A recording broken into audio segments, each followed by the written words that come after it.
Thanks for joining us here this evening. I would first like to acknowledge that I'm coming to you from Gadigal land, part of the Great Eora Nation, lands that were never ceded and are now and always will be Aboriginal land. So welcome to our second volume of our second series of Come to Where I Am Australia, and the final volume for this year, and our final event for this very eventful 2021 as well. So thanks so much for joining us. Last year, we launched this international partnership with the groundbreaking UK touring company Payne's Plough, with our first volume of this project presenting 15 terrific stories from playwrights from right around Australia. And tonight we will be introducing you to 5 more fabulous writers, introducing you to their stories and taking you into their homes. Stories about and from their homes, sharing with you a glimpse of what it is like to be where they are now. As you all know, for the last 2 years we've been living in quite extraordinary times. And this series, with 24 playwrights by the end of this evening, will form a unique time capsule of the period with all its many, many ups and downs. So these stories are all original works commissioned by Critical Stages Touring, produced as video postcards, filmed on location and performed by the writers themselves. So for us it's been a unique creative response to the period where for the time being touring has been on again and off again and mostly on again, mostly off again. And for our artists it's been a chance to work, and for us it's been a chance to share with you stories and keep connected virtually, bringing you stories from the safety of your homes to artists in their homes all around Australia. So tonight we're bringing you stories from Gadigal land in Sydney, from Kaurna country, Clarendon in South Australia, Jindabyne, New South Wales, which is on Ngarigo country, Sunshine Coast on Kabi and Jinibara country, and Traralgon in Victoria on Gunaikurnai country. If you miss any of them or want to rewatch or share with your friends, they'll be available in our screening room, our digital theatre space, which is on our website. Here we're already hosting all 19 of our writers that have been screened so far, and by the end of tonight there'll be the final 5. So the way this evening will roll out is in a few minutes you'll be introduced to playwrights Socratis, Otto, Vagne, Anna Loren, Cassandra-Elli, Yiannacou and Peter Beaglehole. And we'll be doing a behind-the-scenes chat to give you a bit of a glimpse into the inspiration behind their works. This online event is only available in the live performance this evening. While you're watching, please feel free to share your thoughts in the comments section and do let us know where you're watching from. If you enjoy tonight and would like to help us support more artists and more projects like this, please do head to our Support Us page. If everyone who is able to do so tonight donated even the price of a cup of coffee where you live, that would be amazing and very much appreciated. So, to now. Earlier today I had the chance to chat to all 5 of our writers about their work, about their inspiration and about their homes, so we're going to introduce you to this interview first before the screening. I do hope you enjoy, and I'll see you after the show. So I'm very pleased to introduce you now to the 5 fabulous playwrights whose work you will see this evening. They are each joining us today from different parts of the country to share their unique stories. So I wonder if you can each just introduce yourself to our audiences to let them know where you're coming from and the title for your piece. Anna, can you start for us? Yeah, hi, my name's Anna. I'm coming from the Sunshine Coast, Kabi land, and the title of my piece is Burning Season. Cassandra. Hi, I'm Cassandra. I am currently in Melbourne on Wurundjeri land, but the piece is set in Traralgon at Briarcoolang land, and it is called Weather With You. Great. Peter, where are you coming to us from? Hey, I'm Peter Beaglehole. I'm coming from Kaurna country in the Adelaide Hills in a town called Clarendon. And the piece I've got for you is called The Edge of Anything. And Socratis. Hello, I'm Socrates. My piece is called Eftychía. It's a Greek title, so it translates to mean happiness or bliss. And I'm coming to you from Sydney. Last but not least. Hey, I'm Nick. I'm coming from you today from Wollongong at the moment, but the piece is called To Anyone Who Finds This, Thank You, and it's based in Jindabyne, Ngarigo land. That's fabulous. Anna, do you want to tell us a little bit about the inspiration for your story? Yeah, sure. My story was inspired by finding myself living back with my parents as an adult on the Sunshine Coast after living overseas for a number of years. And I guess just how different things look when you're sort of coming back from, an adult perspective. I grew up in a really small town, and it was sort of couldn't wait to leave or to get out of there. And when I came back, my father had some health issues, and I found myself looking in that position where, as a daughter, taking care of, my older parents, and sort of, so it's sort of based on that different perspective. Coming back to family, not as a child, but as an adult. Yeah, beautiful. Thanks. And Cassandra, what's the impulse for your story?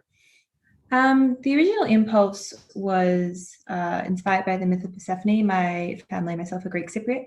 And so I sort of grew up around those stories, and also based around coming home as not quite an adult, sort of more in your, I guess, 20s, in that university phase, and sort of how a town around you can change even though you've grown up knowing it's static your whole lives, and sort of home being more of a place around family in the garden. Yeah, beautiful.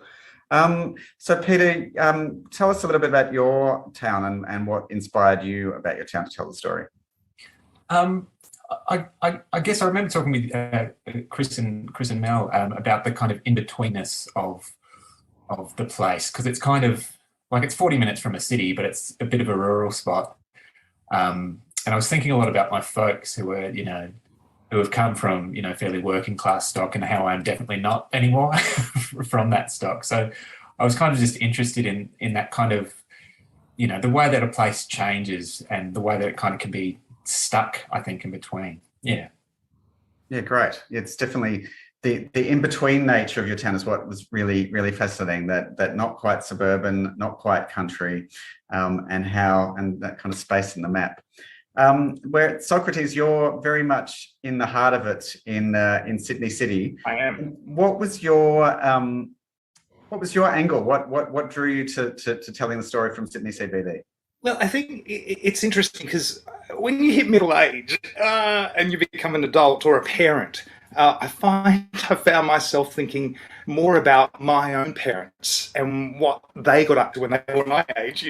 It's only when you hit, it's only when I've hit middle age that I've started to really kind of, think about mum and dad and what, all the secrets they had, all the whims, all the mysteries.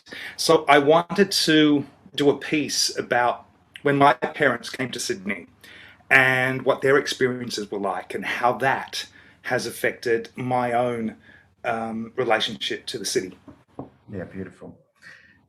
Whereas Nick, you've got another very different approach and angle, which on telling your story from Jindabyne. Do you want to give us a little bit of a preview of the way you've tackled the story? Yeah, sure. Like in regards to just like a what's the idea? What's the idea? Oh, sick. Basically, it's, I don't know, like a post-apocalyptic kind of idea from our future if things don't really go the way that we kind of want it to be going at the moment, with all the things that are wrong with like climate change, the planet, and everything. But I guess also the town of Jindabyne, which is still in the middle of nowhere, but a lot of people do somewhat know of it. And then I remember as a child getting hammered into me year after year the history of the town.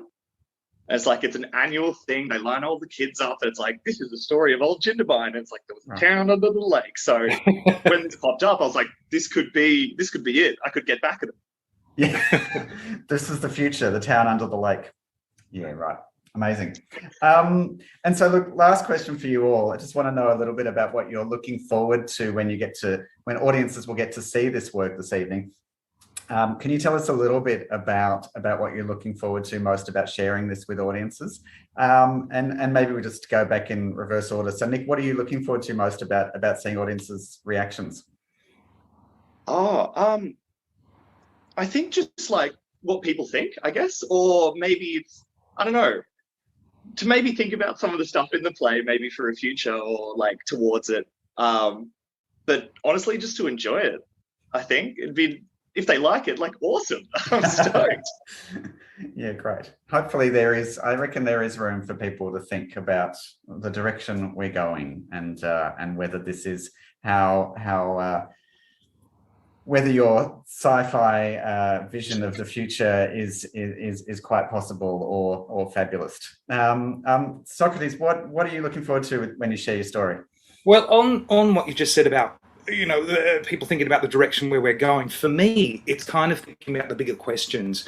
We are living in unprecedented times, and we are always asking those existentialist questions. But for me, it's kind of, hopefully they can tap into asking themselves, what is my purpose? Am I pursuing my dreams? And if not, what is it that's stopping me from achieving them? Yeah, that's great. Okay. Peter, what are you hoping when audiences see your piece? I guess it's nice to be able to kind of broadcast to a nice national audience. I think, in the past few years we've all been, I think, much closer to kind of our local world. So being able to, open up is kind of exciting. I guess I'm excited about writing in a more autobiographical voice. I might be regretting that, but we'll see how it goes.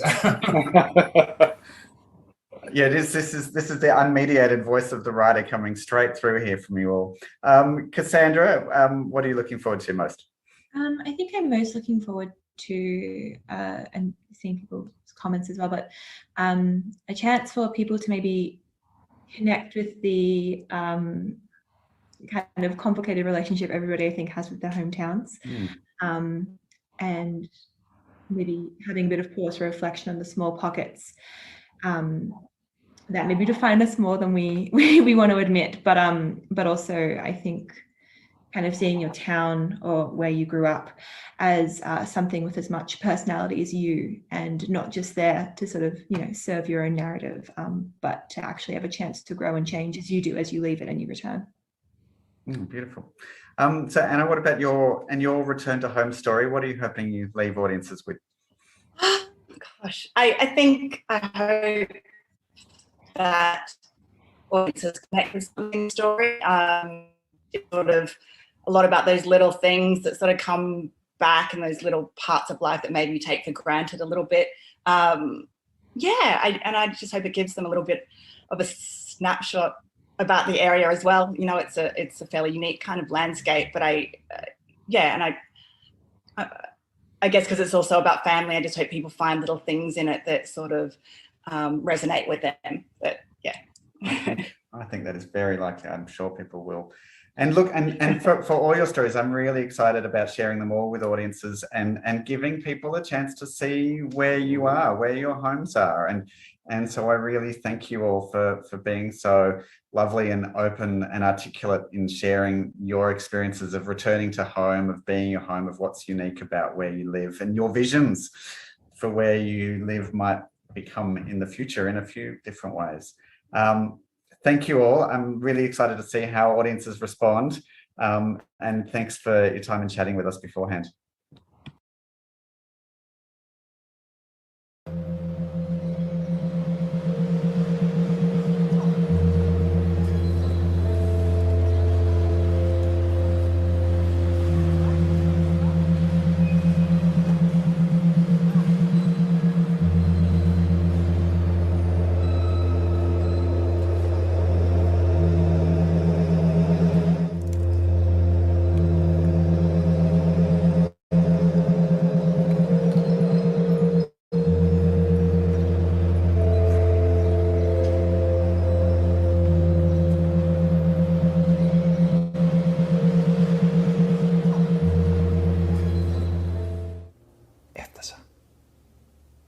κατάφερα.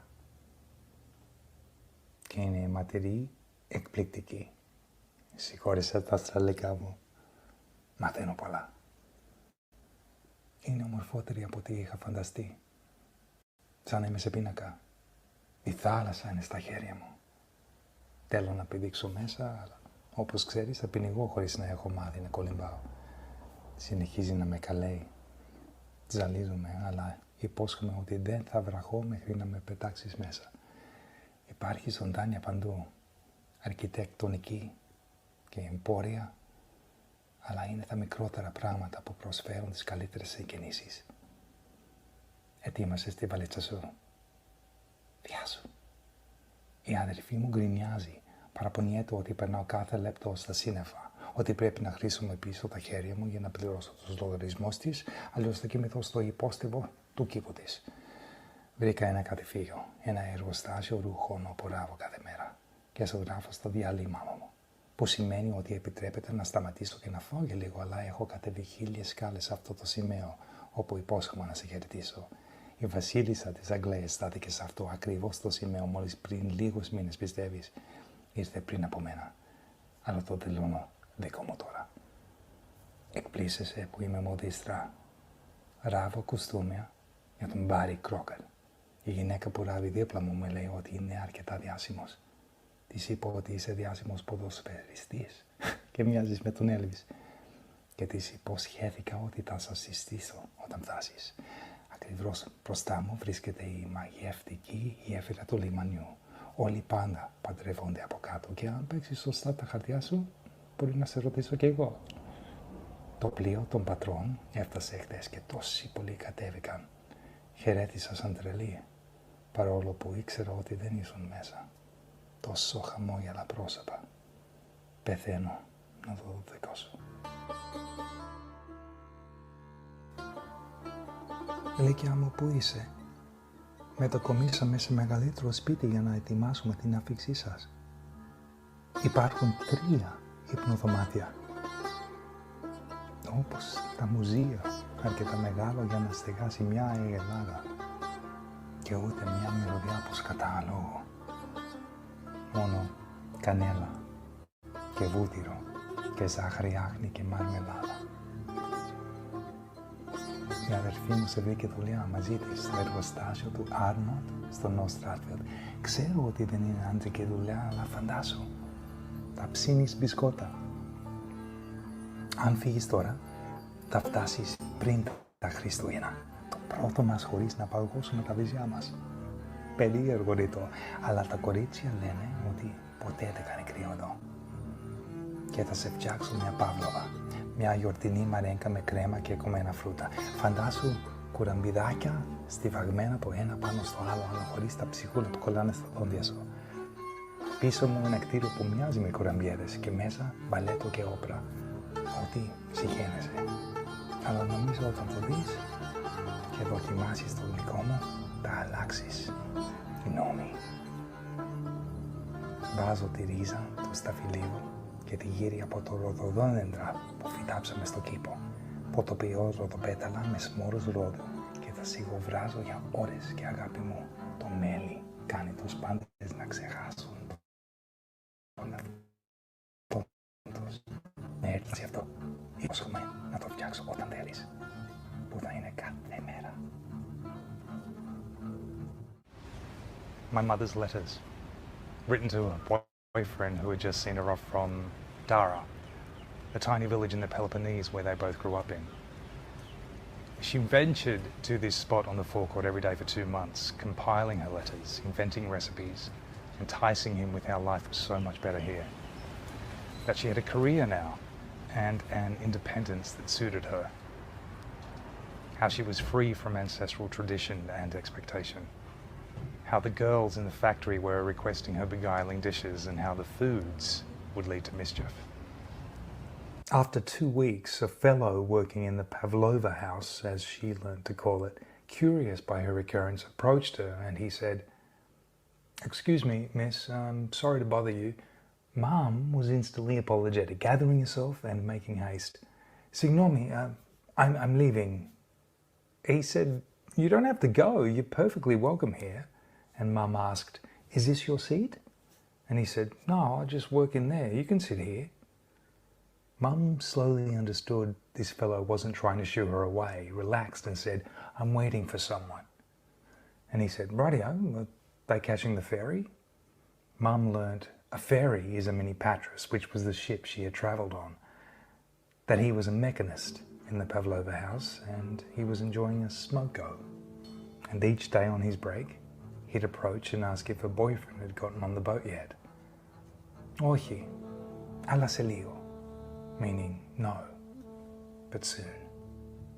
She spoke about sewing Barry's suits, but was sadly not the chosen one to help fit him. He told her his name was Harry, that he also sculpts, and pointed to his studio on Observatory Hill.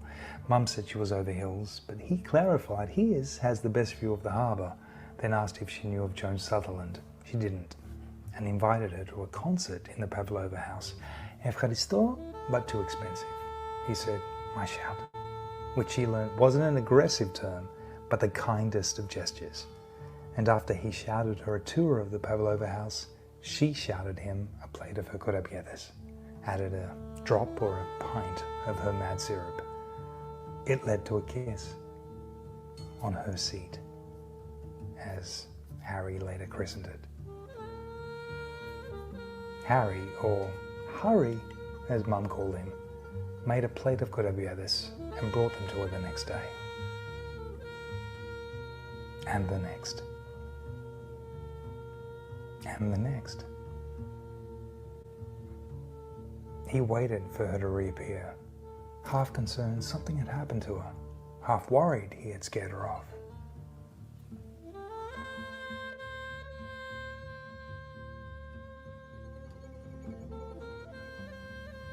Harry, συγγνώμη που δεν ήρθα να σε ξαναδώ. Το στούντιο σου είναι ωραίο, λίγο ακατάστατο, αλλά πρέπει να είσαι τόσο χαρούμενος που μένεις και βλέπεις τα φώτα που αναποσβήνουν από το παράθυρο σου. Την επόμενη μέρα που έμενα ήρθε, χωρίς αγγελία. Δεν είχα ιδέα και έμενα άφωνο. Για τόσο πολύ καιρό δεν είχα νέα του. Και τώρα μένει μαζί μου. Παντρευτήκαμε πριν ένα μήνα, κάτω από τη γέφυρα, πιστεύεις. Η αδερφή μου μετακόμισε και τώρα έχουμε το μεγάλο σπίτι για τον δικό μας. Καλά, όχι ακριβώς. Είσαι πατέρας, αγάπη μου, σε ένας που πάντα κοβεντιάζει, αλλά ποτέ, μα ποτέ δεν θα σου στείλω αυτό το γράμμα σε περίπτωση που σβήσει το χαμογέλο σου, τη χαρά σου, το σπίτι, το Παύλοβα, την τέλεια θέα σου. Πάντα ήθελα αγόρι και εγώ υποσχέσεις να κρατήσω. Ευχαριστώ για τα λόγια που με έρματες. Το παιδί μας πρέπει να άκουγε και να έκανε πρόβες 3 μήνες για να βγει. Τον ονομάσαμε Σοκράτης, μετά τον πατέρα των άντρων μου, αλλά έχει τα αμυγδάλωτα μάτια σου. Σου υπόσχομαι ότι θα του δώσουν μόνο ευτυχία και χάρη. Αυτή είναι και η ευχή μου για σένα. Αγαπητέ μου Χάρη, σου εύχομαι μόνο ευτυχία. Η εύθυμια.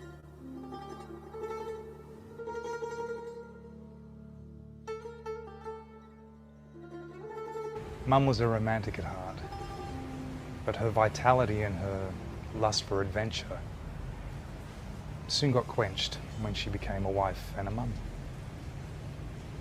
But her love for this city never died, and she would always tell me to find gold in the cracks, to follow my dreams and that they were entirely possible, that everything was at my fingertips. And so I did. And every time I come to this spot on the forecourt, I think of her because the very first performance she saw in the Pavlova house was me on stage. And I remember walking out and the first thing I saw was Mum waving at me like a mad woman. She had house seats, but didn't care much for fourth walls. To call her Eftychía at that point, meaning happy, is an understatement. Mum finally felt like the queen.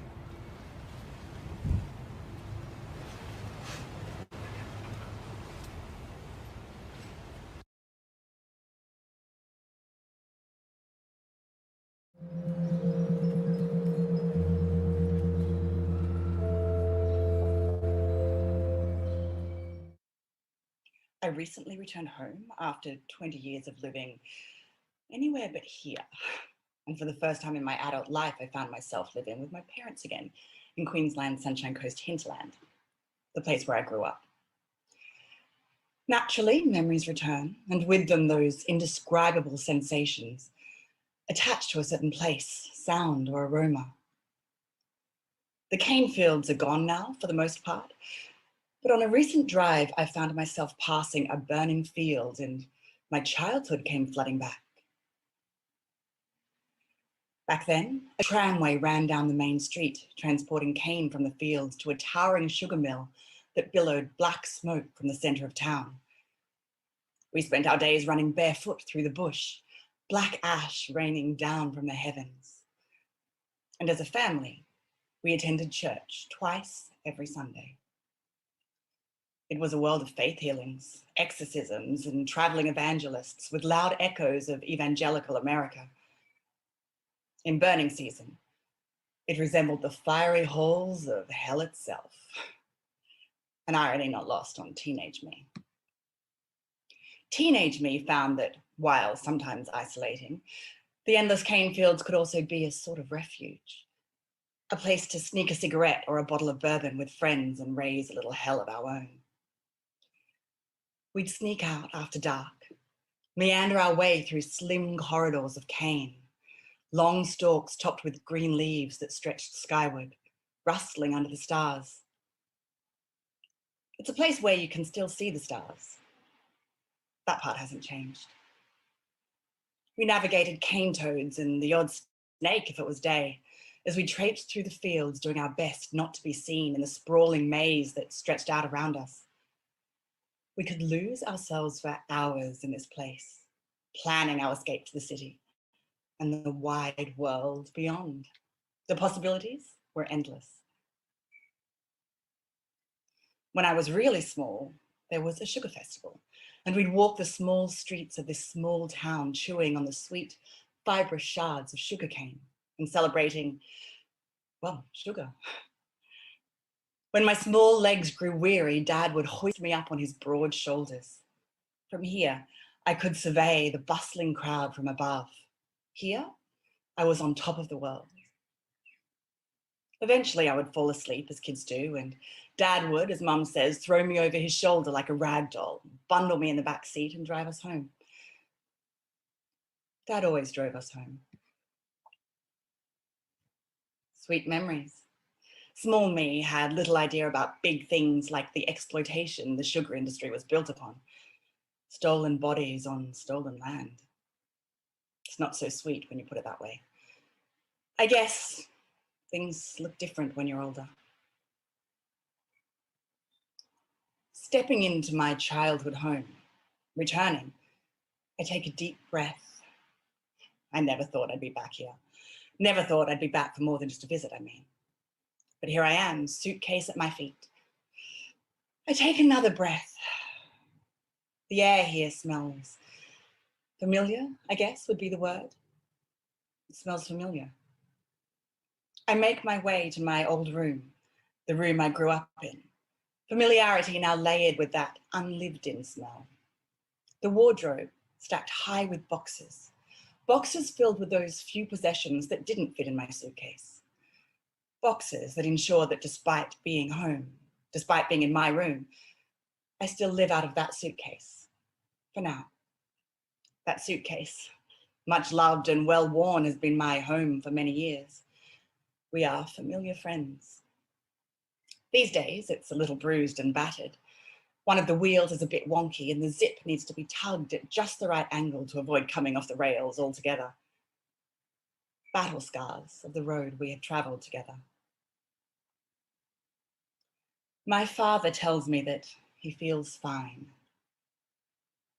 I know he's lying, but he doesn't want me to worry, doesn't want me to make a fuss. Even with his diagnosis, his instinct is to protect me, to take care of me. That's what dads do, I guess. Mum, too, tries to keep a brave face, also unsuccessfully. I see the strain behind her eyes.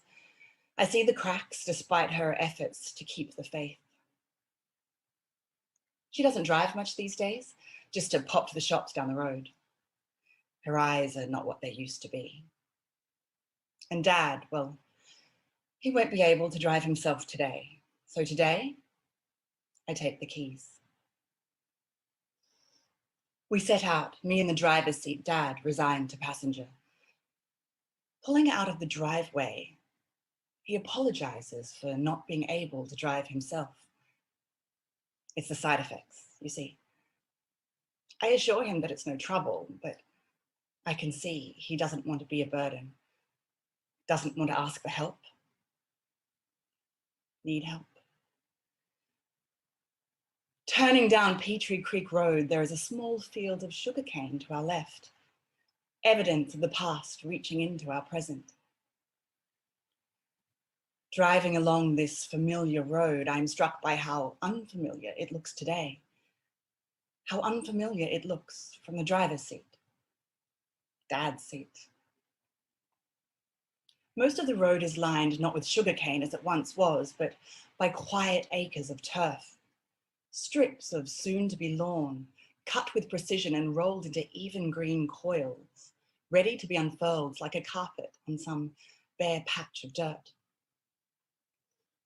The cane itself appears wild and unkempt, not the well-manicured rose I remember. My father too looks unfamiliar. Smaller somehow, not the giant whose shoulders I sat high atop as a child, or the man who threw me over his shoulder like a rag doll, but instead, the image of a rag doll himself, slumped in the seat beside me. I guess things look different when you're older. I wait out Dad's chemo session stretched on a warm patch of grass in a park down the road, atop Budrum Hill, watching weightless white clouds waft across an endless ocean of the deepest blue. Watching time pass. Mum texts to check in and see if I need anything from the shops. I'll be cooking tonight. We joke that I'm their new chef and chauffeur. Dad can't eat much. His appetite changes with the whims of his condition, but his face brightens just a little when I serve up Burmese dishes that remind him of his childhood, of his mother's cooking. It seems to soothe him, to offer some small healing.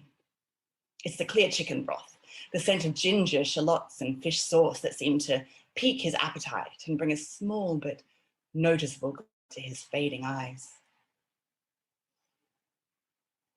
He says it's easier to stomach than other food.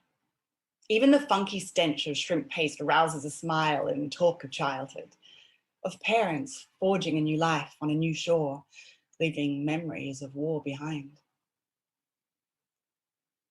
He apologizes that he can only eat a little. Driving Dad home from the oncologist, again passing that defiant stretch of cane, I see the deep black bruise on his thinning arm, where the drugs are administered. I remember him telling me once that the cane was torched in burning season to eradicate pests and disease and the threat of rot. Today, as he reclines beside me, eyes closed, dragging in every breath as one coming up for air from beneath a blanket of heavy smoke, it is his body that is on fire. The drugs coursing through his veins, torching everything in their path, scorching the very landscape of his being. It was always Dad who drove us home, but not today. Today, as I drive him home to bed, I'm overcome by how persistent the past can be when the future falters. How you find yourself clinging to the tiniest details of the tiniest things you can hold on to, for fear that bigger things might steal them from you. We turn down the main road where the tram tracks still lie unused, no longer carrying out the duties they were built for, but stubbornly they remain. A little further up the hill stands the unassuming church that meted out messages of fire and brimstone and judgment day to a congregation of ardent believers. And me. The idea that we should pray to some all-knowing, almighty man in the sky is one that was always lost on me. I was far more connected to the world of nature, the cycles of life and death, the wonder and ferocity inherent in the natural world. When I did pray, I prayed to be free of that place. So as soon as I was able, I packed my suitcase and I left. No turning back. More recently, that little church, whose presence once so large and looming, played host to a party in my dad's honour, a head-shaving party. Men lined up one after the other to join him in embracing the inevitable buzz cut. The photos are on Facebook, and shaved heads aside, the gathering looks like any other celebration. Food and drink and smiling for the camera, surrounded by lifelong friends. A community rallied together. That's not how I'd remembered it. I'd remembered a community of which I never really felt a part. A place that, contrary to what a certain senator would have had you believe, was not exactly swamped by Asians. I'd remembered wanting, wishing to escape, to forge a bigger life in a bigger place.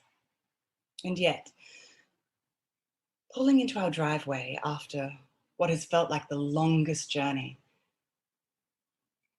I'm relieved to be back, relieved to step through the front door, to unzip my suitcase, to be home. And as I collapse on my bed in my room, I find myself praying for a miracle. Things just look different when you're older.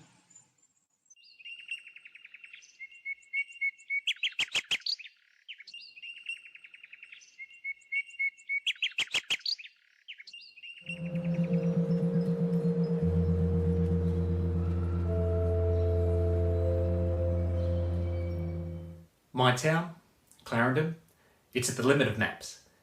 Well, it used to be before we replaced cartography with Google satellites. You know, when we still had street directories. There's something funny about it, like whoever drew all the maps decided, fuck it, that's my limit. And then my town was left hanging at the edge of the world. I'm aware that's not really how planet Earth works. It's a roughly round rock and spheres don't really have edges or corners. It can be at the arse end of a map, but not a sphere. And the idea of being at the limit of maps is probably an ink stain from being part of a colony. I found out about being at the limit by chance. I was something teen at a house party. A friend of the family, Laura, it's her birthday. Their house is down the street, which isn't a few houses down. Nothing's set out in a neat grid and nothing's flat. The party's down a gully with hairpin bends and an almost vertical incline. It's perched on the side of a rock face, just above a once-in-a-100-year floodplain. It's always been a few degrees cooler than on the flat. You pack an extra layer and get together in the dark around wood fires, burning in split-in-half drums. Her friend from further west, Mark says he got pretty lost driving to my town, and when he looked in the street directory, it was at the limit of maps. It's about a 40-minute drive from Adelaide, which is the capital city. You can tell you're getting closer because there are less and less street lights. I used to drive around in an old VW Beetle, sunshine yellow, and the headlights were so dim that driving home from the city at night, I wouldn't realise I didn't have them on until I was halfway home. And out the front of the house, when it's clear and dark, you can look up and trace the stars with your fingers, like there's the Southern Cross, or there's the saucepan, and that's literally all I've got. But you know how you turn places in your mind into something better than a drive home on narrow roads in an old car with dodgy brakes in pitch black when you're probably too wrecked to be behind the wheel? And you do that too. You turn places into tiny doomsdays. The next time I saw Mark, same house party, different birthday, I was so pleased with myself because I remembered his name. I used it in conversation like punctuation. Good to see you, Mark. The drinks are over there, Mark. Do you remember the time, Mark? So when he told me his name was not Mark, I crumpled like a ball of foil, crippled forever by shame. I don't know if you can always trust your memory. I worry sometimes I carry it around, the place I'm from. in Kodachrome saturated light. But I also know I carry it around in a tiny scar on my hairline when I was mauled by the sheepdog. Mostly, I carry it around in a ball of shame foil that bounces around the ventricles in my heart. Really pushing uphill for the metaphor there. It's not the suburbs. People aren't packed in. There are big blocks with spindly wattle and peppermint, and our neighbours have a pet sheep to eat green weeds. So it's not the country. It's changing. There are probably more legal types than farmers. Now, not before. And I guess that's because every generation gets to live better than the last. The main street is laid out like the memory of a country town. There's even a stout stone wall at the top. Clarendon, EST, 1840-something. There's a dispute about whether the date's a few years off. Then there's the pub, just across the road from the Methodist church, all built in pointed river stone with red brick or white plaster corners. Further down is a grey granite plinth with names you vaguely recognise, and further still is the post office. Across the road's a restaurant. I've never been inside. All I know is that it costs a mint. Further still, there's a bakery, frequented by coffee-addicted cyclists, and then a bridge where you can look to the weir, a pool of water diverted from the Onkaparinga River to feed the reservoir that runs through the pipes in the city. There are still holes in the supports from the bridge from the Second World War.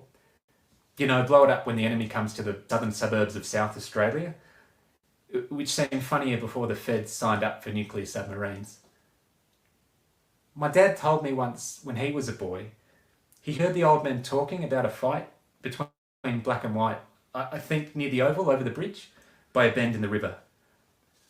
My town's got history, and it's on the tongues of people. It's not a big place. Word gets around. Everyone knows everyone's business. You feel like you can't disappear.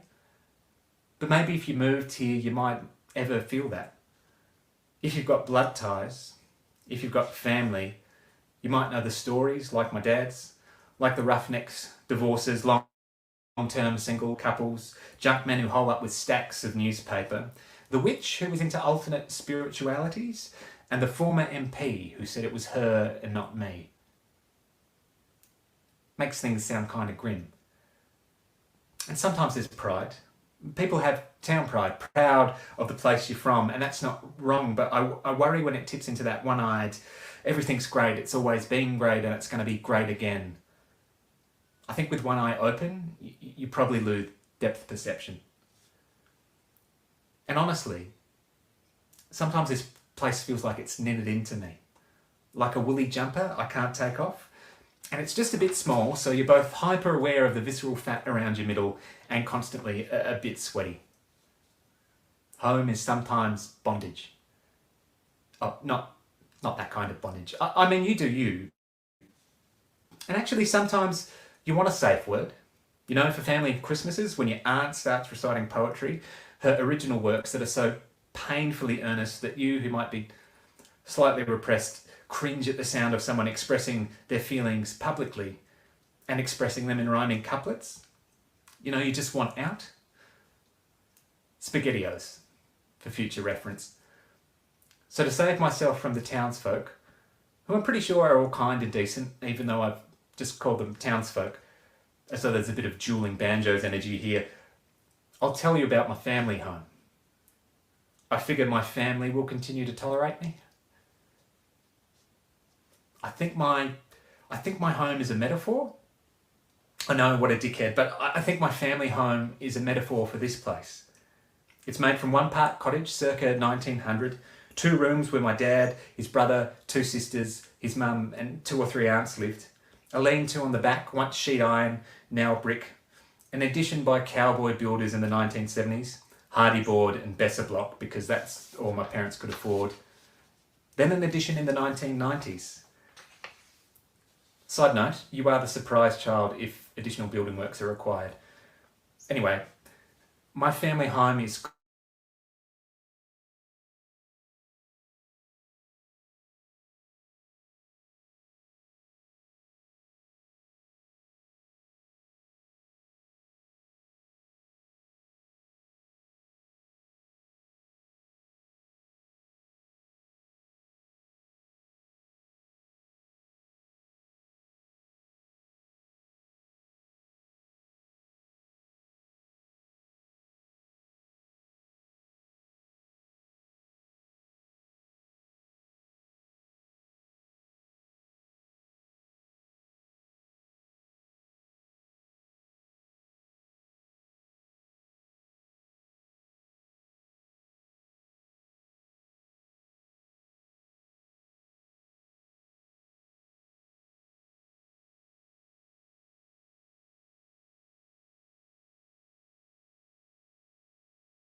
And out the front of the house, when it's clear and dark, you can look up and trace the stars with your fingers, like there's the Southern Cross, or there's the saucepan, and that's literally all I've got.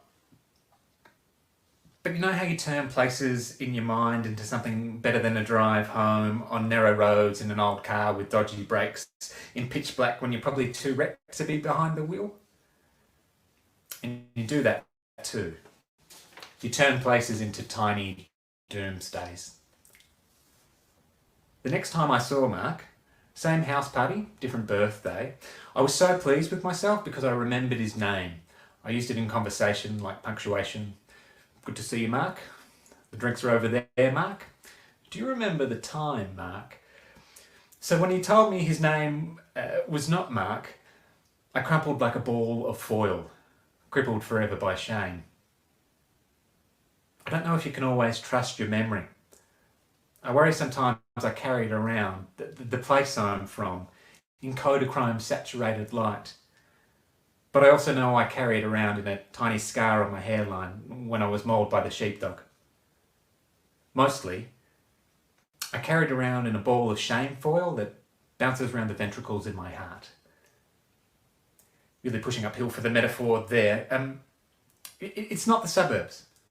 People aren't packed in.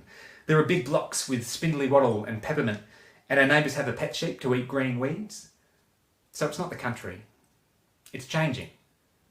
There are probably more legal types than farmers. Now, not before. And I guess that's because every generation gets to live better than the last. The main street is laid out like the memory of a country town. There's even a stout stone wall at the top. Clarendon, EST, 1840-something. There's a dispute about whether the date's a few years off. Then there's the pub, just across the road from the Methodist church, all built in pointed river stone with red brick or white plaster corners. Further down is a grey granite plinth with names you vaguely recognise, and further still is the post office. Across the road is a restaurant. I've never been inside. All I know is that it costs a mint. Further still, there's a bakery, frequented by coffee-addicted cyclists, and then a bridge where you can look to the weir, a pool of water diverted from the Onkaparinga River to feed the reservoir that runs through the pipes in the city. There are still holes in the supports from the bridge from the Second World War. You know, blow it up when the enemy comes to the southern suburbs of South Australia, which seemed funnier before the Feds signed up for nuclear submarines. My dad told me once when he was a boy, he heard the old men talking about a fight between black and white, I think near the Oval over the bridge, by a bend in the river. My town's got history, and it's on the tongues of people. It's not a big place. Word gets around. Everyone knows everyone's business. You feel like you can't disappear. But maybe if you moved here, you might ever feel that. If you've got blood ties, if you've got family, you might know the stories like my dad's, like the roughnecks, divorces, long-term single couples, junkmen who hole up with stacks of newspaper, the witch who was into alternate spiritualities, and the former MP who said it was her and not me. Makes things sound kind of grim. And sometimes there's pride. People have town pride, proud of the place you're from, and that's not wrong, but I worry when it tips into that one-eyed, everything's great, it's always been great, and it's going to be great again. I think with one eye open, you probably lose depth perception. And honestly, sometimes this place feels like it's knitted into me. Like a woolly jumper I can't take off. And it's just a bit small, so you're both hyper aware of the visceral fat around your middle and constantly a bit sweaty. Home is sometimes bondage. Oh, not that kind of bondage. I mean, you do you. And actually, sometimes you want a safe word. You know, for family Christmases, when your aunt starts reciting poetry, her original works that are so painfully earnest that you, who might be slightly repressed, cringe at the sound of someone expressing their feelings publicly and expressing them in rhyming couplets. You know, you just want out. SpaghettiOs, for future reference. So to save myself from the townsfolk, who I'm pretty sure are all kind and decent, even though I've just called them townsfolk, so there's a bit of dueling banjos energy here, I'll tell you about my family home. I figure my family will continue to tolerate me. I think my home is a metaphor. I know, what a dickhead, but I think my family home is a metaphor for this place. It's made from one part cottage, circa 1900, 2 rooms where my dad, his brother, 2 sisters, his mum and 2 or 3 aunts lived. A lean-to on the back, once sheet iron, now brick. An addition by cowboy builders in the 1970s, Hardy board and Besser block, because that's all my parents could afford. Then an addition in the 1990s. Side note, you are the surprise child if additional building works are required. Anyway, my family home is cobbled together from decades of life. Not just mine. A steady accumulation of stuff, and even though I'm a generation away from good old-fashioned poverty, I'm probably middle class, with a hint of working class cosplay. I got to go to school and university, but I can't get a real secure job. Dad still packs fruit, which he's done since he was 15 and he's 74 now. My mum, she's lived here since she was 27, but doesn't know if she's a local yet. She's one of the smartest people I know. Went to university in the 1970s when it was free, got a job as a seconded teacher in Clarendon, got married, had kids, then did a master's and PhD in her 50s, and still kicks ass for the education department. It was that or feed the pigs. The ultimatum my grandpa gave her on the farm in Rudell. So she went and read books. So many books, and in one generation lifted her family up. Dad sometimes gives her a hard time for all that reading. He sometimes gives her a hard time because it's not like work, not putting fruit in a box for a lifetime because he didn't get a chance to finish school. His father died young.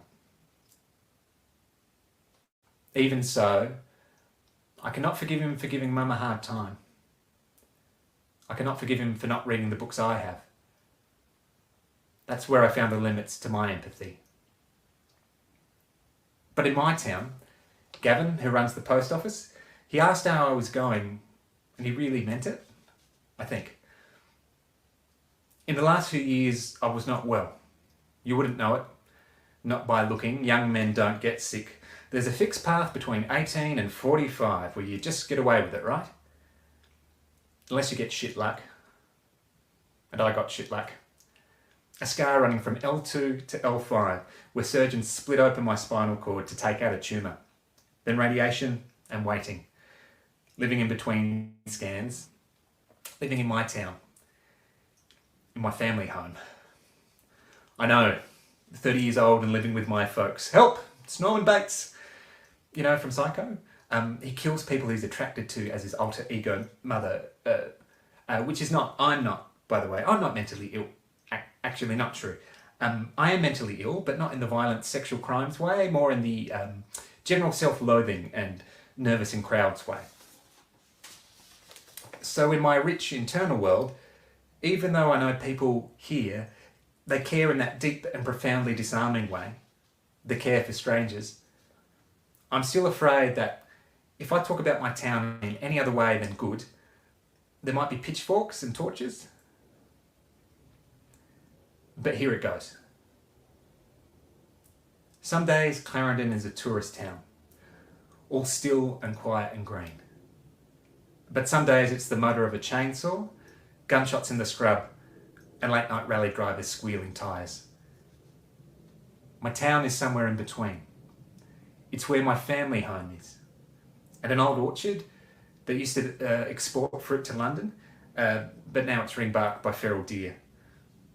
And there are shelves of books which have and have not been read. It's the place where when I was sick, very sick, I found out that even though the human body excels at dying, it's even better at trying not to die, which sounds so inane, but this place can change. In a generation, in a sincere question, even when you find yourself eating SpaghettiOs, in living peccadilloes and tiny miseries, living the questions with both eyes open. I'm living at the limit of maps, which isn't at the edge of anything.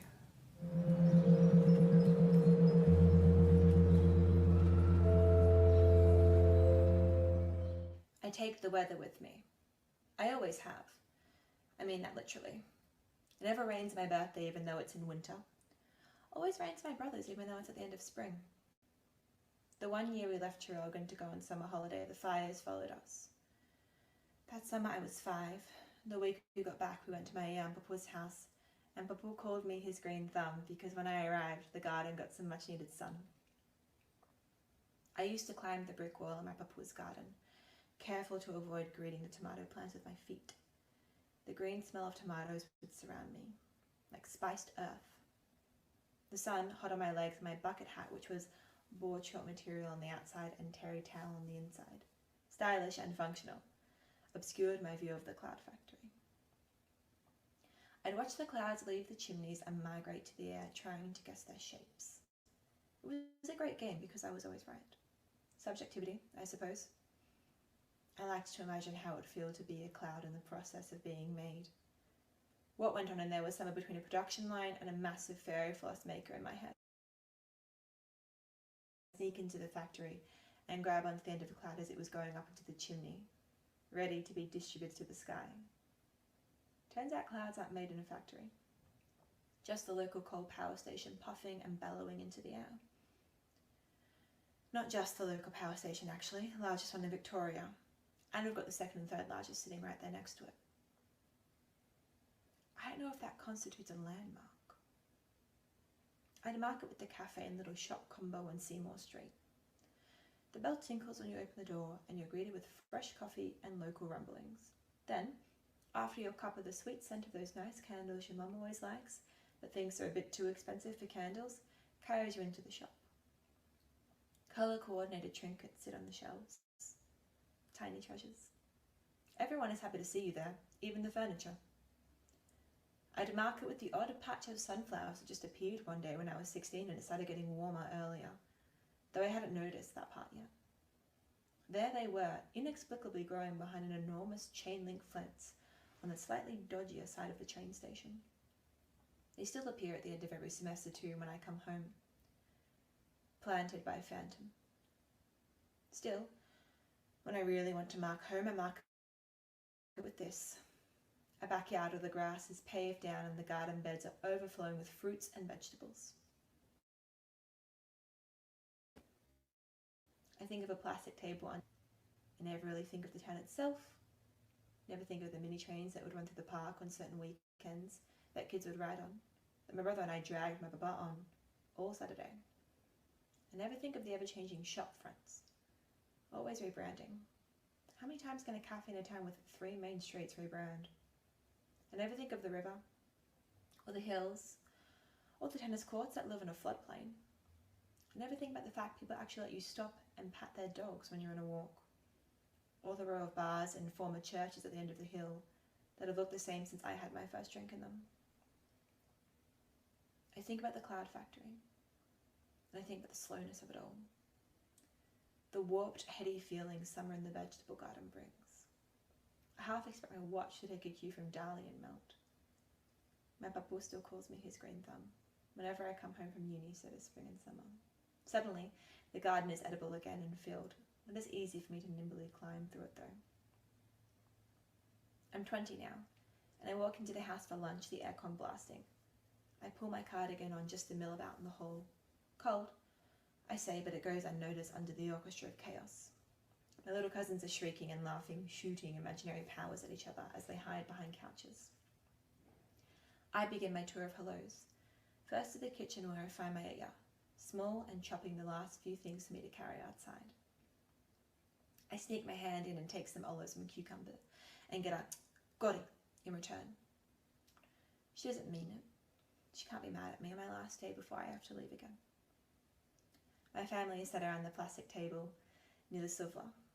This particular lunch day is incredibly hot. One final burst from the sun before the great descent into coolness begins. There's a formula to these lunches. They will never change. We sit in the sun, the familiar scent of sunblock and sweat mingles with the smell of coals from the suvla. Cold drinks, beers for the adults, soft drinks for the kids as we wait for the centerpiece to finish cooking. Despite technically being an adult, I still instinctively gravitate towards a soft drink when I'm here. When it comes to family, we're all still children in the end. When are you going back to uni again? Tomorrow morning. My papa begins to fake wail and hold my shoulders tightly. You're leaving me. Why do you want to leave me? I'll be back. But my tomatoes. That's how seasons work, Papu. He scoffs. He's always felt he should be immune to the whims of the world. In a lot of ways he is. When his homeland was cut in half, he built a new one. Built a new garden. Conversation carries through lunch. I'm still catching up on everything I missed when I was gone. Not long after the food is done, plates of fresh watermelon and halloumi come out to the kitchen. Sweet translucent red coats my arms, tracing over the river of my veins. I bite through the bitter white crust of the green like my Aya does. She'd sucked the last of it from the rind. We didn't waste food in my family. That's when I excuse myself. Go for a small walk to the garden and sit on the wall. Monkey. No, more of a walrus. Cat, definitely a cat, and, well, that one is just cloud-shaped, really. Maybe could pass as popcorn. I can hear them let lunch begin to fade as the air starts to chill from afternoon to night. There's laughter. Big-bellied laughter that harmonizes with the high notes of the bouzouki playing from the speakers. I can only hear pieces of the animated conversation. Our family in Cyprus sent over pictures of someone kid, or those are very old pictures of someone in our family child age in Cyprus. It's hard to tell from over here. Soon people will start to leave, sleepy from lunch and heat. But not before the oracle arrives. The coffee. Thick, dark, and microdosed. Tiny Greek coffee cups tinkle on tinier plates, and I know we'll be leaving shortly when the chime starts. The chime, when the coffee cup is turned upside down the plate and turned 3 times. When we looked in the mud at the bottom for insights into the future. As a general rule for life, whenever the fortune telling starts anywhere, that's a good signal to leave the party. I can never really read the cups or make sense of them. There aren't any real rules to it, you just say what the shapes look like to you. A bit like cloud spotting, I suppose. I wonder if the cups have anything interesting to say though. If they feel the change and they see it too. I feel it at the start of summer. The moment the V-Line train pulls past the open cut mine. I manage to wake up from the train nap when we pass it, always, without fail. It's only mid-November and drizzling still. 30 seconds before we zoom by, I jolt up. I don't know if it's the brush of the ticket inspector's shoes past me that does it, or if it's instinctive. I must have looked guilty though, because he checked my Mikey card again. It's a behemoth. It's open pit wide and hungry, flooding in the rains when I'm gone, stuck in a lecture away from it all. Drops of rain race down, tracing the chimney, trains and windows. They have been fixtures my whole life, and much longer than that. The chimneys all pierced through the landscape. Farmland and hills disrupted by monuments to industry. I struggle with my 2 huge suitcases off the train when we hit the end of the line, my stop, and drop one case, but not because of the weight. For the first time ever, I feel something. A noticeable, notable something. Not a stand up and listen something, not quite yet, but it would grow to that. You could tell. There was heat in the air before I got there.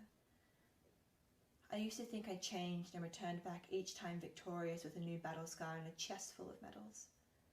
But now I was static, and it was home that had the chance to shift. It wasn't just me that felt it. Looking around, everybody was walking different, holding their breath.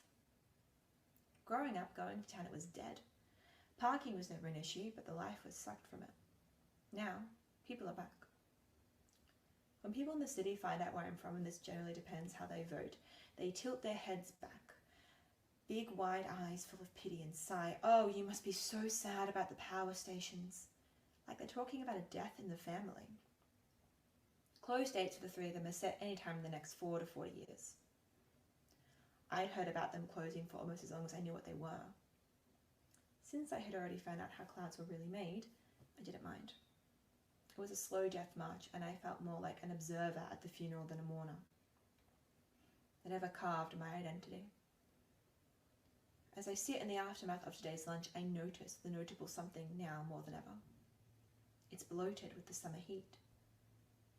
The power stations are slowly fading out of the horizon, and we're sat on the edge, tilting forward and backwards.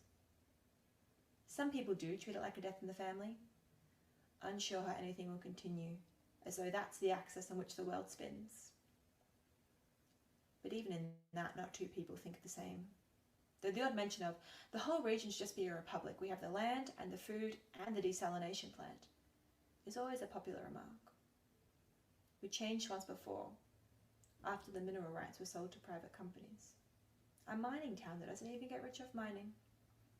Everyone got paid out, but the generations after never had the vein underneath the earth pumping any blood through the town.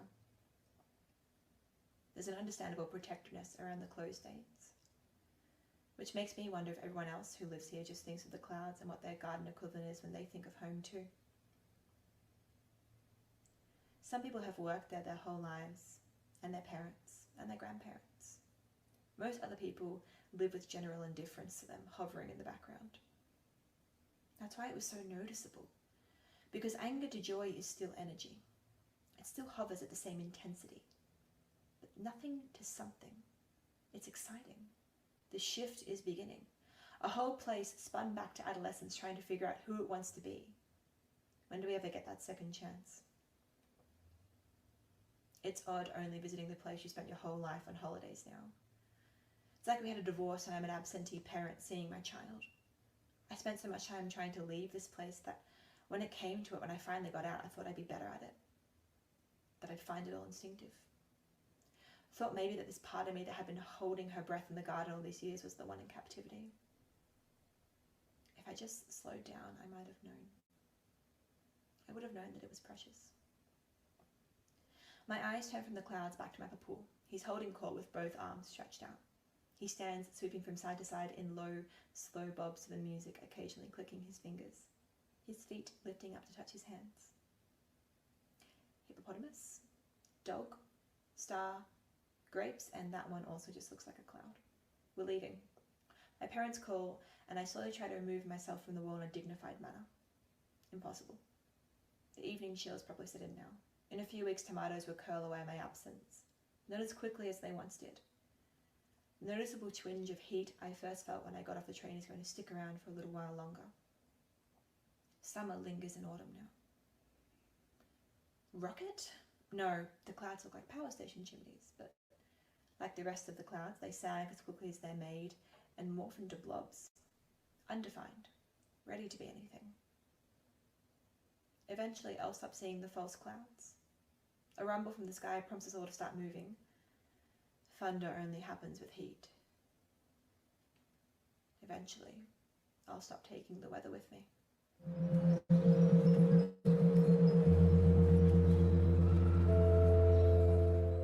Video message number 1, 2063. Hello, future friend. I don't know you, but hopefully soon you'll know me. My name's Andrew. I live under a lake, which is pretty cool.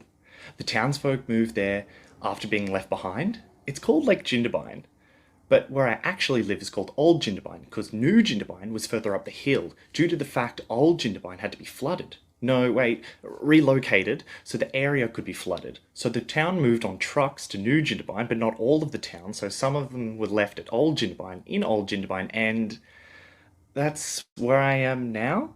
Kinda? It's a little confusing. I have to ask the mayor again about it. But you should come and visit. That would be so much fun. It's kinda damp and dark because we're under the water, but I don't mind. I think it's very interesting. The whole town is built under this massive bubble-like dome that was created by the first townsfolk. We call it the shell. It keeps the water out and allows us to live beneath it. There's heaps of things to do and jobs to finish. It takes a lot of work to be able to live down here.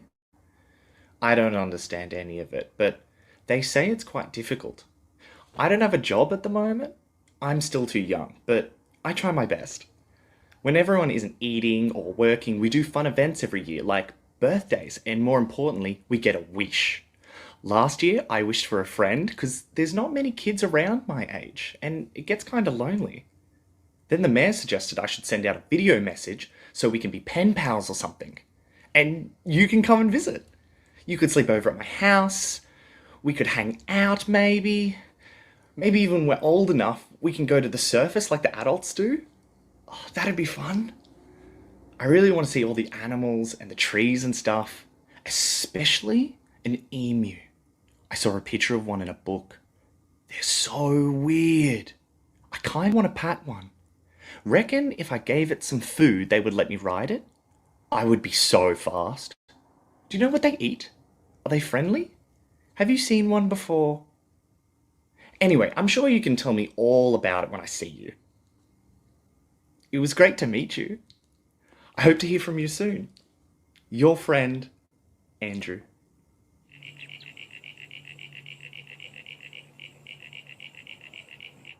Video message 35. 2063. Hello again, friend. I hope you got my videos.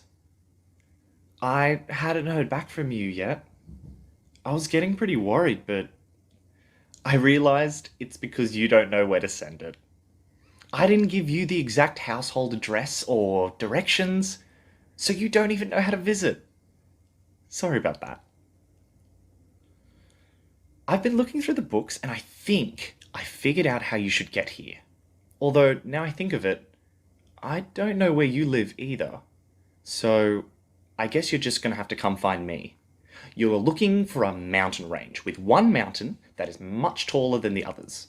In fact, I'm pretty sure it's the highest point in the country. At least that's what it says. If you find that, you are on the right track. If you're near the mountain, odds are that you will be in the Kosciuszko National Park. This is great. You then travel to the right-hand side of the park and a town with a lake should come into view. As you come down the hill, if you get close enough, you might even see a shimmer in the depths. That's the shell. Then you just need to get a lift down with the patrol crew. You just have to tell me when you're coming so I can organize it. I guess. I've attached a picture of my drawing separately because visual references or maps is super important. Keep in mind though that I'm not the best drawer. Plus, there is not a ton of art supplies down here and I had to make do with what I could find. It may or may not have also gotten wet and stained. Okay, look, I'm going to be straight with you. It's not great. It's not good, but it's readable. I mean, I can read it. Maybe I should trace it from a book. Anyway, the map's attached, and it's hot and it's ready. It doesn't matter about the quality as long as it's hot and it's ready. I mean, it's not actually hot because it's paper. Well, let me know how it goes. If you can't read it, well, tell me and I'll try again. And tell me where you are so I can chart the course. I hope to hear from you soon. Your friend, Andrew.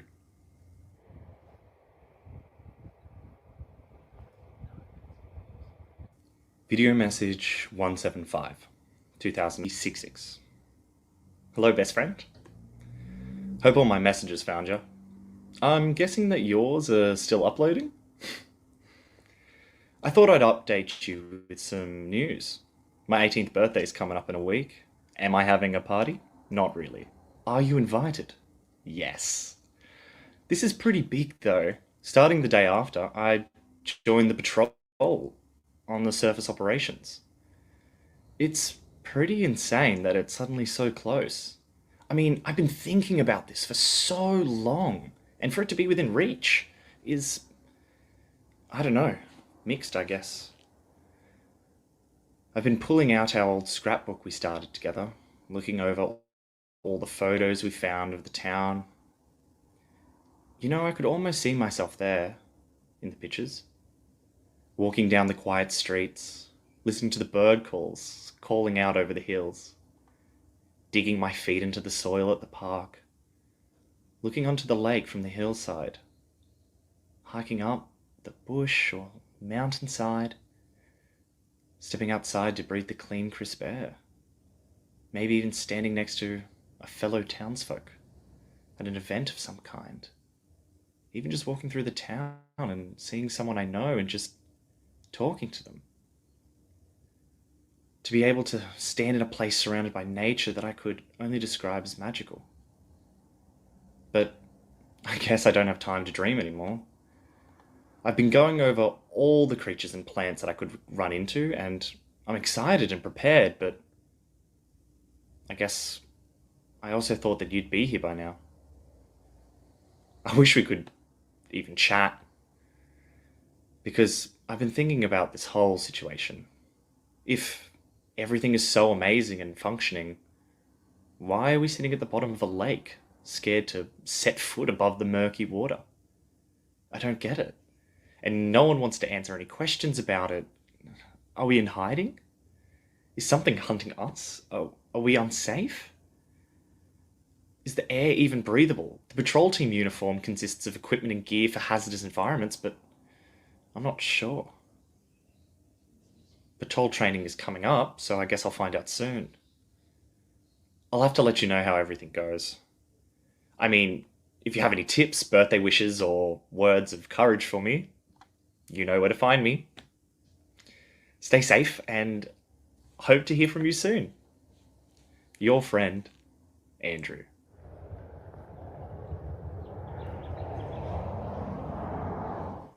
Video message 176, 2071.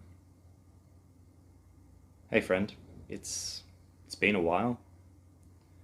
Sorry I haven't sent anything lately. I wasn't sure how to ask you or talk about it. I've been on a few patrols and did you know? About the surface, about the trees and the grass and the birds, about everything? Why didn't you tell me? As we emerged from the water, there was no sun. The sky was cloudy and the air was thick. I struggled to see anything through my oxygen mask, haze glued to anything I could reach out and grab. I didn't notice it at first, but as the engines cut, the silence. It screamed. No birds were chirping, no animals calling, no people chatting. We were the only moving things for miles. As we continued further into the haze, the buildings came into view, crumpled and decaying, with only the hundreds of billboards and signs standing above them. Paint had been scratched off, but you could still make out what it said. The best money can buy. What was this about? The group kept moving forward, so I ran to catch up with them, and the billboards continued. Come ski with the elite. Coal is the goal. Taste the flavour you deserve. Putting the locals first. Solar doesn't work in the dark. Think local. Vote national. Don't be afraid. Don't be scared. It won't hurt you. It's coal. The group stopped ahead, staring out to the desolate hills. Of the trees that remained, they were dark and looked to be fragile enough to flick away. That's the moment I realized why we live under the lake. Everything was dead. A kid asked me the other day about how the surface was, how amazing and beautiful it was, their eyes glistening with hope and wonder. What do I say? What was I supposed to fucking say? I don't know anymore. So I lied. I lied to this poor kid's face. I told her the miracle of above the water. Told her the animals and the plants that I saw. The beautiful colours and the feeling of sun on my skin. She was delighted, with a massive smile growing on her face. She asked if I could take her on her first patrol when she's older. I said yes. Although I hope I'm no longer around when that happens. I couldn't bear the guilt. Is this why you never replied? Your friend, Andrew.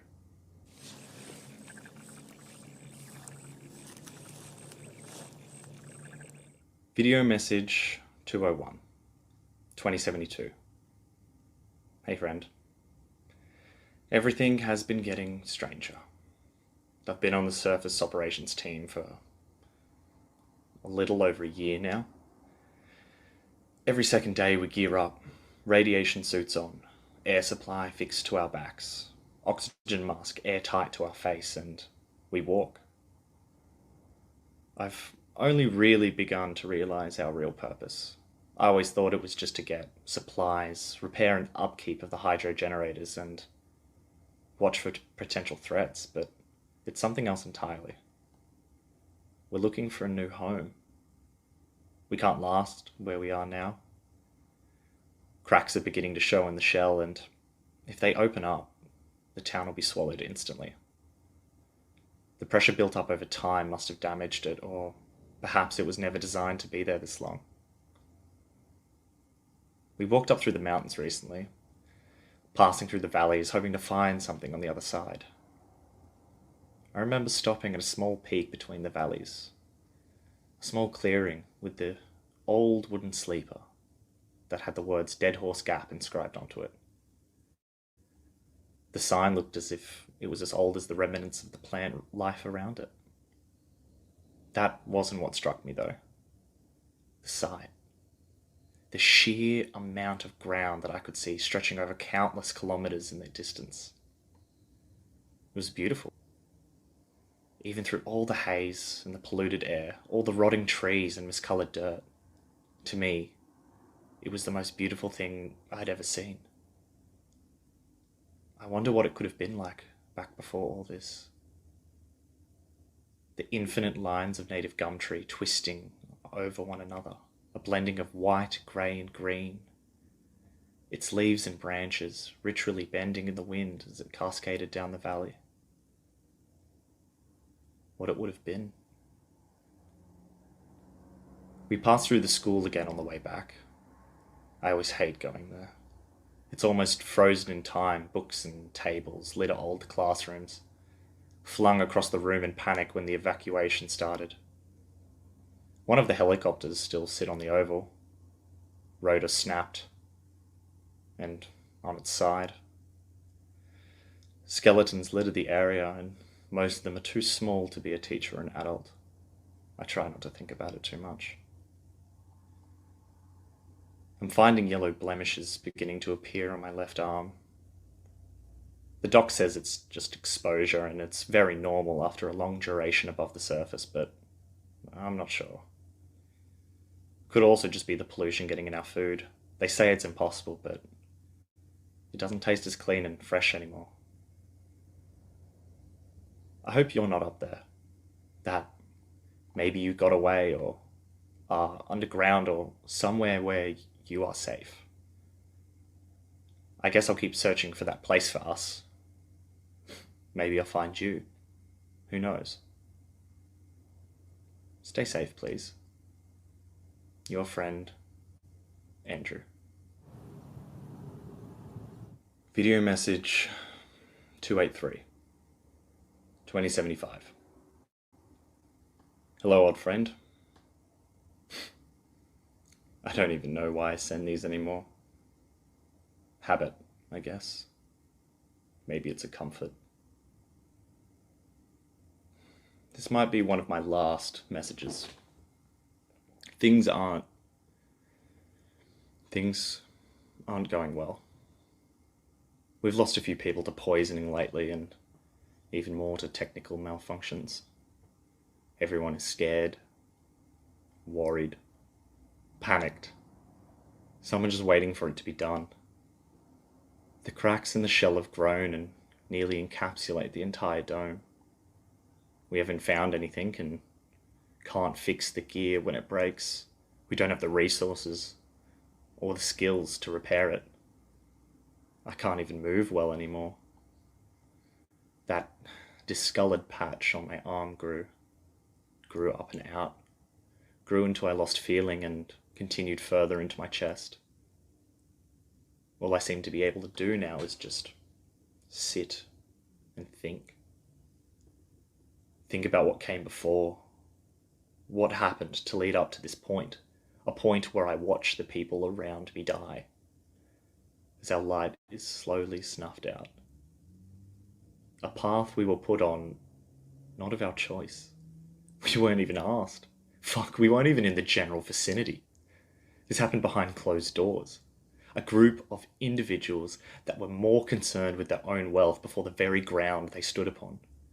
A ground that wasn't even theirs, as they ripped out anything that had a glimmer of value. Trashed and poisoned to save a quick buck. Extorted and lied to the inhabitants. Uprooted and destroyed anything in their way of their next elitist project. Sold the food you needed. Sold the services that kept you safe. Sold the land you stand on, and sold the planet that you live on. For what? What's it good for now? Is all your wealth and money making you happy? Was it worth it?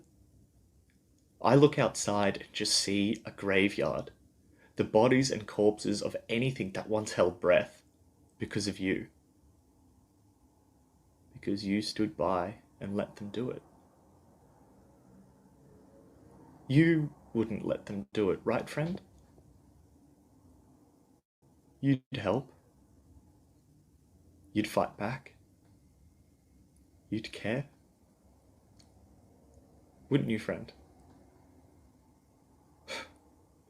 After all these years, I still don't even know your name. I don't even know where you lived, if you liked me, or if you're even real. If it was just a trick by the old mayor or an activity for a lonely kid. No. No, I need you to be real. I really do. I don't care if you never visit. I don't care if you never ever send anything back. I don't care if you don't listen to it. I just need someone to listen to it. That's all. Just one. Just one person to listen to it. To listen to me. So I know someone was there. That it wasn't a waste. That I had a friend. That I had someone there. To help me through everything. So after all these messages, I just wanted to say thank you. Thank you for being my friend. Thank you for everything.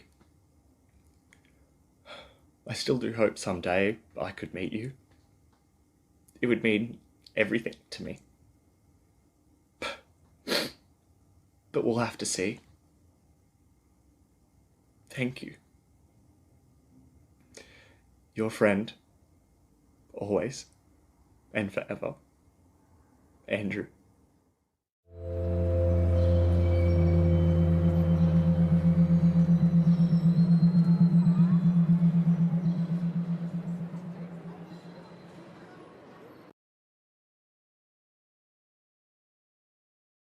So thank you all so much for joining us. Please help give me a rousing applause to thank Cassandra-Elli Yiannacou from Traralgon, Victoria, Anna Loren from Sunshine Coast, Socratis Otto from Sydney, Nick Vagne from Jindabyne, and Peter Beaglehole from Clarendon.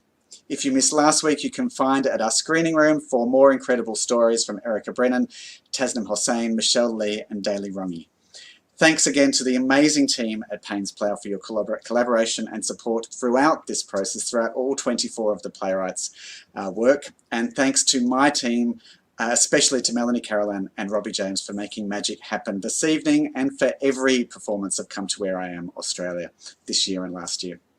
You can find more Come to Where I Am stories from the UK at Payne's Plough's website, and all of last year's season and this year's at our Critical Stages touring screening room also. If you like what we do and want to help us support more projects like this and more of our exciting live performance events so we can get back to in-performance events again as soon as possible, please do consider heading to our Support Us page where you can make a donation via PayPal. Thank you again. I hope to see you live and virtually at more events in the new year, and have a safe, happy holidays. Good night.